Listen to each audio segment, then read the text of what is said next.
दोस्तों, मनुष्य जब से सोचने और प्रश्न करने की क्षमता तक पहुंचा है, तब से उसके मन में एक सवाल खड़ा रहा है कि संसार का आधार क्या है, ये ब्रह्मांड क्यों है, कैसे है और इसकी अंतिम सच्चाई क्या है। क्या ये सब किसी अदृश्य शक्ति, किसी देवता या फिर ईश्वर की कृपा से बना है, या फिर इसका मूल केवल वही पदार्थ है जिसे हम अपनी आंखों से देखते हैं, अपने हाथों से छूते हैं और अपनी इंद्रियों के माध्यम से महसूस करते हैं। यही प्रश्न धीरे धीरे उस विचारधारा की ओर ले गया जिसे हम भौतिकवाद कहते हैं। नमस्कार दोस्तों, मैं हूं आपको दोस्त रघु। रिसेंटली हमने हमारे चैनल का नाम चेंज किया है और आप देख रहे हैं रघु एक्सप्लेन्स। इस वीडियो में हम भौतिकवाद अर्थात रियलिज्म के बारे में बात करने वाले हैं। अगर आपको इस प्रकार की वीडियोस पसंद आती है तो बने रहिए इस वीडियो के अंत तक।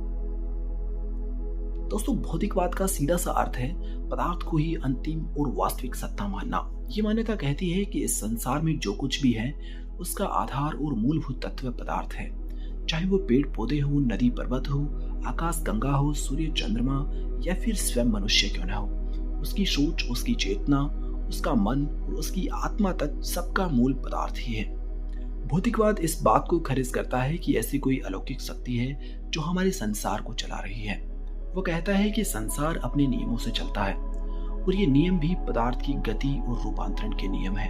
अगर हम इतिहास में जाएं तो पाएंगे कि भौतिकवाद की जड़ें बहुत गहरी और पुरानी हैं। भारत की धरती पर इसका पहला संगठित स्वरूप चार्वाक दर्शन के रूप में सामने आया। चार्वाक दर्शन प्रत्यक्ष अनुभव को ही ज्ञान का साधन मानते थे।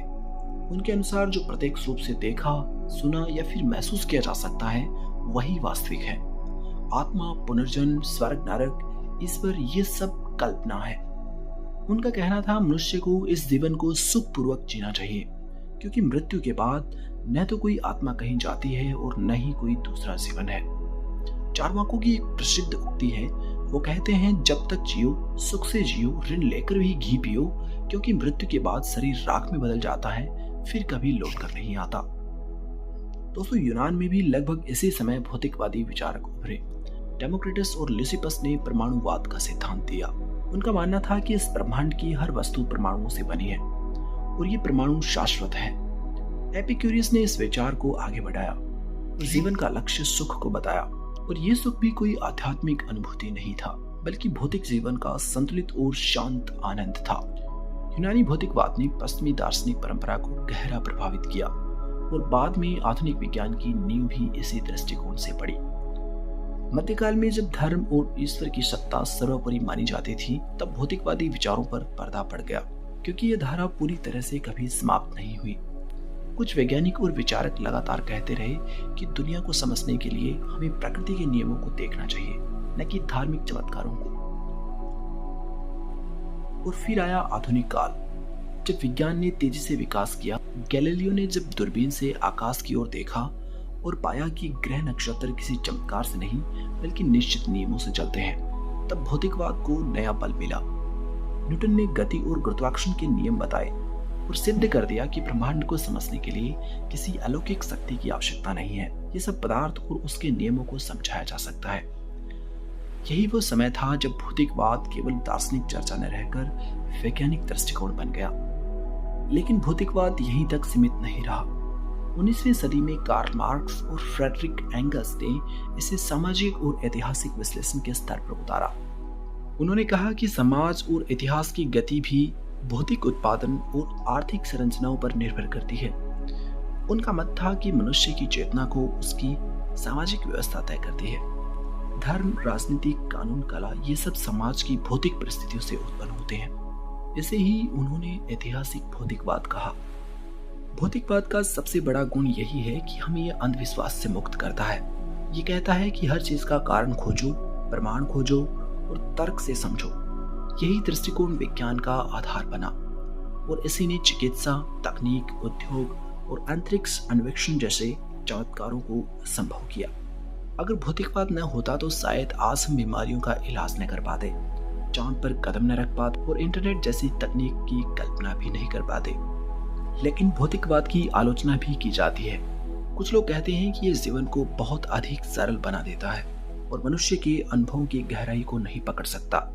अगर सब कुछ पदार्थ है तो फिर नैतिकता का आधार क्या होगा?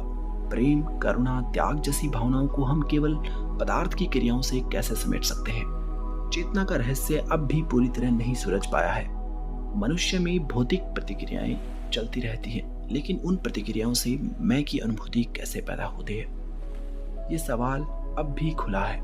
यही वजह है कि जहां भौतिकवाद की सीमाएं सामने आती है, फिर भी आधुनिक युग में भौतिकवाद की प्रासंगिकता असंदिग्ध है। जब कोई बीमार होता है तब हम इलाज के लिए दवाइयों और डॉक्टरों के पास जाते हैं, न कि मंदिर और तांत्रिकों के पास।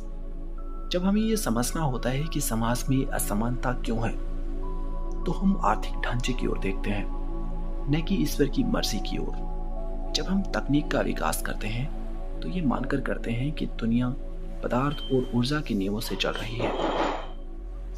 इस तरह देखें तो भौतिकवाद ने हमारी सोच को यथार्थवादी और तार्किक बनाया है।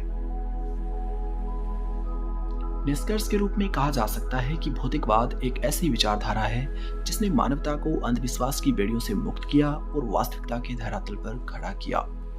उसने हमें सिखाया कि सत्य को जानने के लिए हमें आस्था पर नहीं बल्कि तर्क और प्रमाण पर भरोसा करना चाहिए। हाँ, इसकी अपनी कुछ सीमाएं भी हैं, क्योंकि मनुष्य केवल पदार्थ से बना प्राणी नहीं है, वो रिश्तों, भावनाओं और मूल्यों से भी जुड़ा हुआ है। लेकिन इसके बावजूद भौतिकवाद वह नींव है जिस पर आधुनिक विज्ञान और प्रगतिशील समाज का निर्माण हुआ है।